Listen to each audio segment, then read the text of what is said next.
France Info. C'est un fleuron de notre industrie, ou plutôt c'était un fleuron de notre industrie, car aujourd'hui, le groupe Alstom n'a plus grand-chose de français au fil de la vente de ses différentes branches. La branche énergie, rachetée par l'américain General Electric en 2014, et la suite arrive puisque c'est l'activité ferroviaire d'Alstom qui va faire l'objet d'un rapprochement avec l'allemand Siemens. Et quand on dit rapprochement, c'est un terme finalement très pudique pour expliquer qu'Alstom va vendre sa dernière activité. Autrement dit, à force de couper les branches, c'est l'arbre Alstom qui est abattu. Bonjour Claude Mandard. Bonjour. Délégué syndical central CFE-CGC d'Alstom.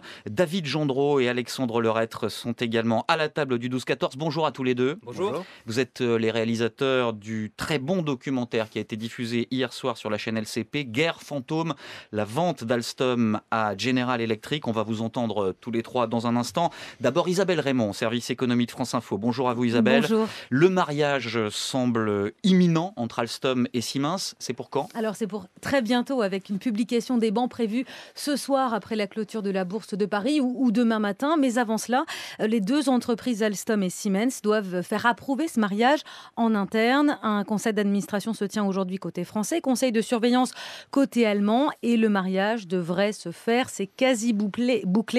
Bombardier joue quant à lui le rôle de l'amant et conduit, puisque le groupe canadien était lui aussi en pourparlers en vue d'un rapprochement avec Siemens, mais le français lui aurait finalement été préféré. À eux deux, Siemens et Alstom vont devenir le deuxième acteur du secteur, de quoi enfin rivaliser avec le conglomérat chinois CRRC, dont la concurrence est plus que féroce. Mais alors c'est une vente de la part de la France ou pas ? Alors écoutez, une fois que ce sera fait, les dirigeants des deux entreprises, comme les politiques d'ailleurs, vont nous dire que non, ce n'est pas une vente. Ils vont nous parler de la création d'un Airbus du ferroviaire. La preuve, c'est en tout cas ce que visiblement négocie en ce moment Alstom. Le groupe devrait conserver son siège à Saint-Ouen, près de Paris. Il continuera à être coté à la Bourse de Paris. Et même le dirigeant actuel, Henri Poupart-Lafarge, devrait rester en place. Voilà pour les garanties. Mais n'empêche qu'en montant au capital d'Alstom à hauteur de 45-50%, Siemens aurait toutes les cartes en main. Claude Mandard, vous êtes syndicaliste chez Alstom. Est-ce que vous êtes inquiet de cette fusion, vente, rapprochement ? Je ne sais pas quel est le terme qui vous semble le plus adapté. Alors, déjà, il faut attendre que tout le détail de cette opération soit officiellement communiqué. Aujourd'hui, on n'a toujours pas... On sait qu'il y a des discussions en cours. On sait qu'il y a le conseil d'administration qui va se tenir aujourd'hui chez Alstom et chez Siemens. Oui. Mais c'est vrai que pour l'instant, on n'a pas trop de détails. Si tout ce qui vient d'être appelé s'avère comment vérifier, oui, évidemment, nous sommes inquiets parce que après, on peut appeler ça n'importe comment. C'est purement une vente d'Alstom à Siemens.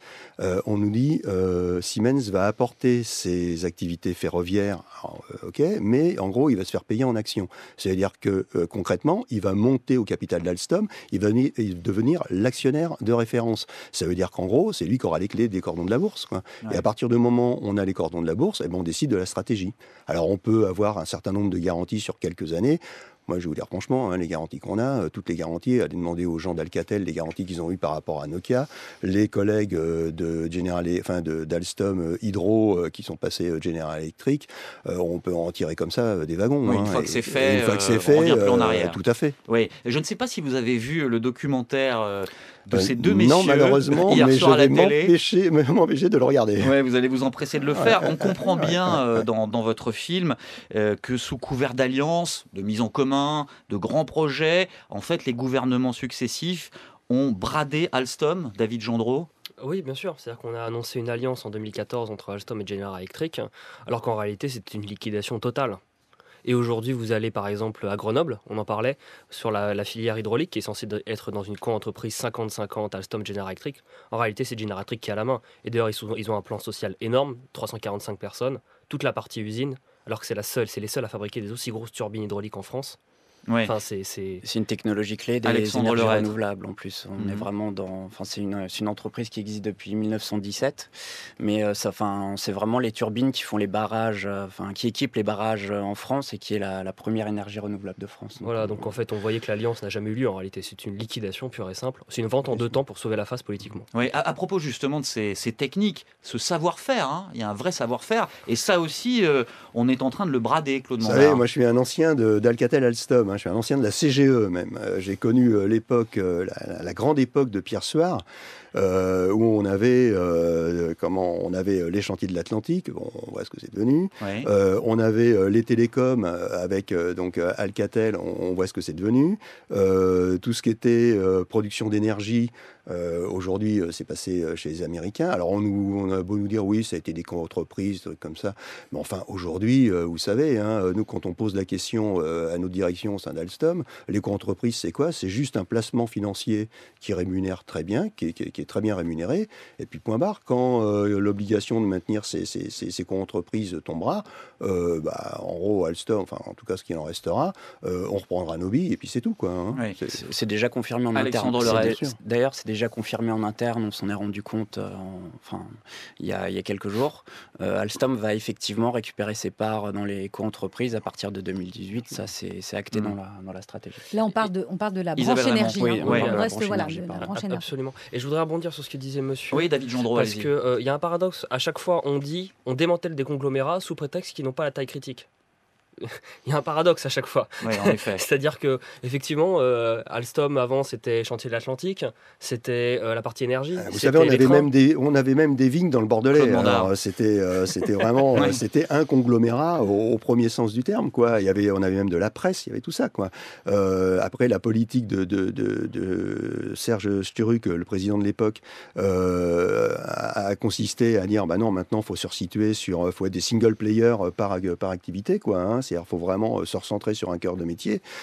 Force est de constater qu'aujourd'hui, ceux qui nous taillent des croupières, ce sont des gros conglomérats. C'est General Electric, c'est Mitsubishi, c'est Hitachi, c'est et Siemens. Oui. Est-ce que vous considérez que les gouvernements successifs vous ont menti à propos de ce qui se passait chez Alstom?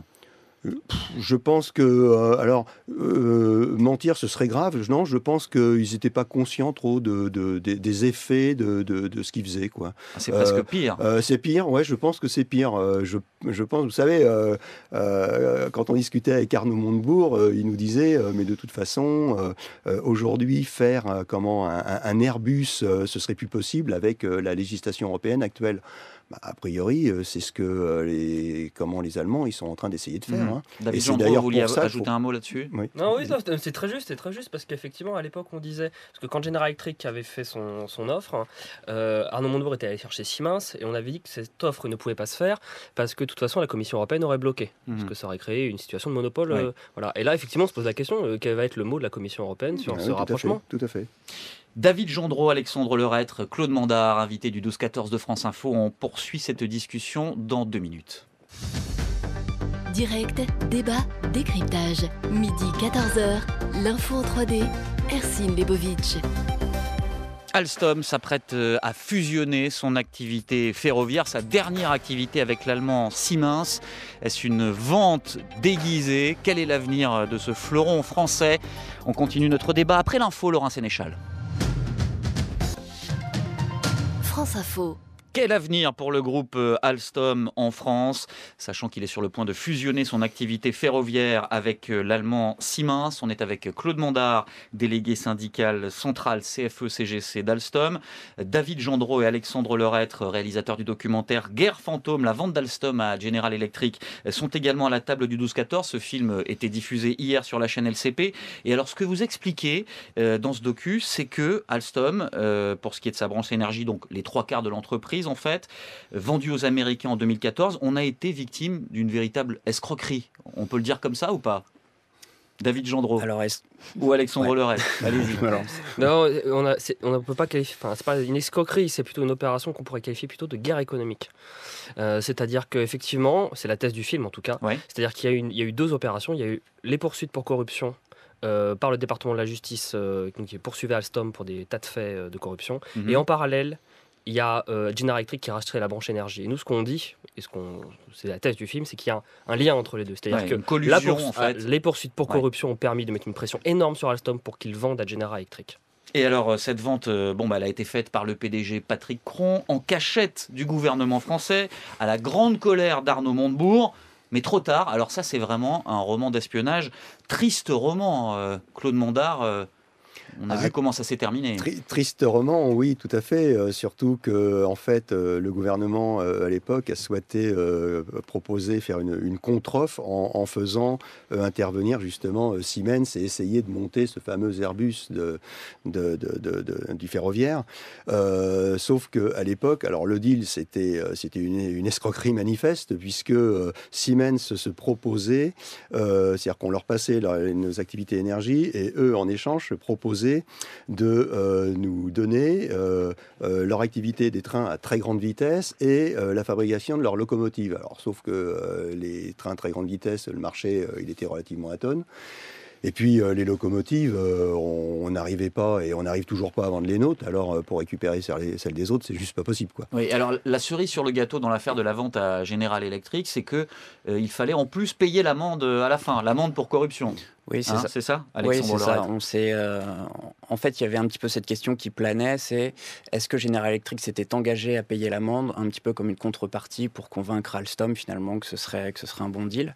Et quand on regarde les commissions de Patrick Cron devant l'Assemblée nationale, il a confirmé que c'était prévu initialement, mais qu'il y avait eu une clause de dernière minute par la justice américaine qui exigeait que finalement cette amende revienne à la charge d'Alstom. Mais en tout cas, c'est pas la première fois que General Electric utilise ce genre de méthode. Ils l'ont fait avec d'autres entreprises. Voilà, ils avaient déjà racheté 4 entreprises selon un mode opératoire rigoureusement identique. En fait. Claude Mondard, quand vous entendez à quel point cette entreprise a été utilisée et puis vendu par des gens qui voulaient soit échapper à des condamnations, soit en tirer des avantages personnels, ça doit vous mettre en rage, ça, non? Alors, en rage, et moi, vous savez, je suis au siège à Saint-Ouen, et aujourd'hui, quand on croise les collègues dans les couloirs, c'est un sentiment d'abattement.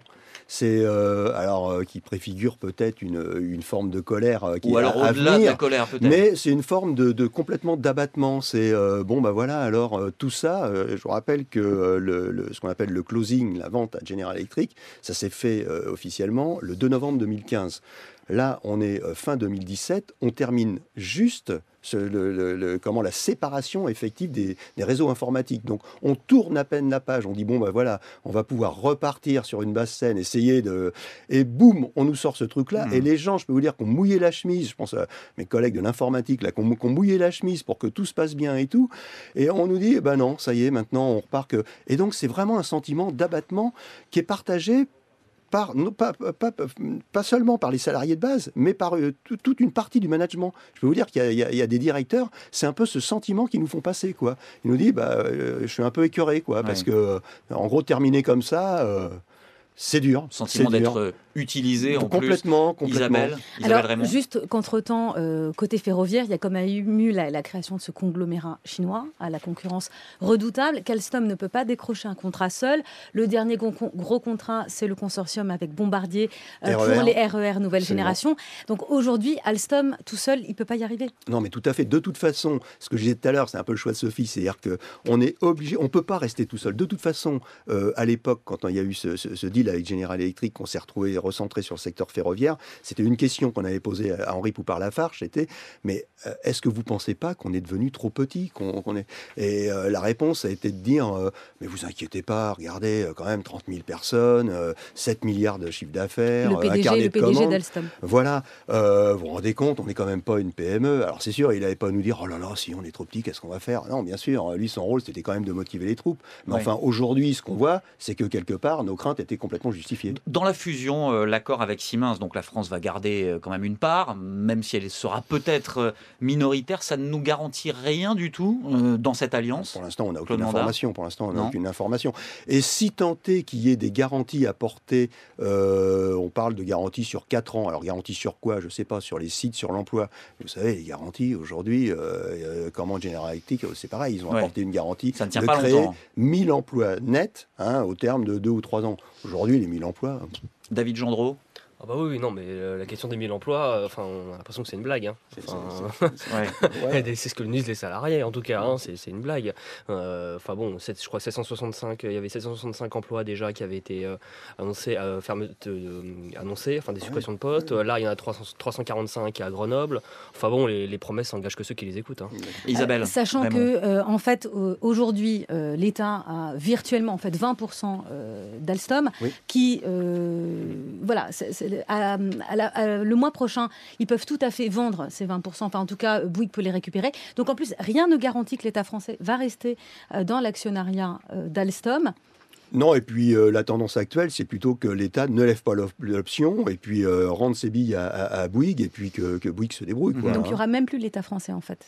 David Gendreau et Alexandre Lerêtre, on voit bien dans votre film qu'Alstom est vraiment sous perfusion, en fait, d'une manière ou d'une autre, depuis des années. Qu'est-ce qui s'est passé? Comment on a laissé et pourquoi on a laissé décliner ce qui était le bijou industriel français? Je pense que c'est un petit peu lié à ce qu'expliquait M. Mondard, à savoir qu'il y a 30 ou 40 ans, Alstom faisait partie d'un conglomérat qui s'appelait la CGE. Et la CGE, à l'époque, c'était 180 000 employés dans le monde, c'était 1500 filiales, c'était des activités dans tout ce qu'on a énuméré, l'énergie, le transport, les chantiers navals, la téléphonie. On était numéro 1 en télécommunications. Et que tout ça a été dépecé, comme si on enlevait les pétales d'une marguerite. Et puis tout a été revendu. Enfin, maintenant, l'énergie est américaine. Le TGV va probablement être allemand. Enfin, ça a l'air d'être ce qui se profile. Les chantiers de l'Atlantique, c'est STX, donc on ne sait pas trop où est-ce qu'ils en sont, mais probablement italiens. Alcatel est racheté par Nokia. On se retrouve à chaque fois, donc à chaque fois on dépasse. Un dernier mot, Claude Mondard. En fait, ce qu'on a fait, on a 10 secondes. En fait, ce qu'on a fait, c'est qu'on a fragilisé. On partait d'un groupe qui avait la taille critique pour en faire des petites entités qui n'ont plus la taille critique. Donc automatiquement, on se retrouve confronté à des gros mastodontes. Et à force de couper les branches, voilà. C'est l'arbre qui meurt. Merci beaucoup, Claude Mondard, David Gendreau et Alexandre Lerêtre, invités du 12-14 de France Info.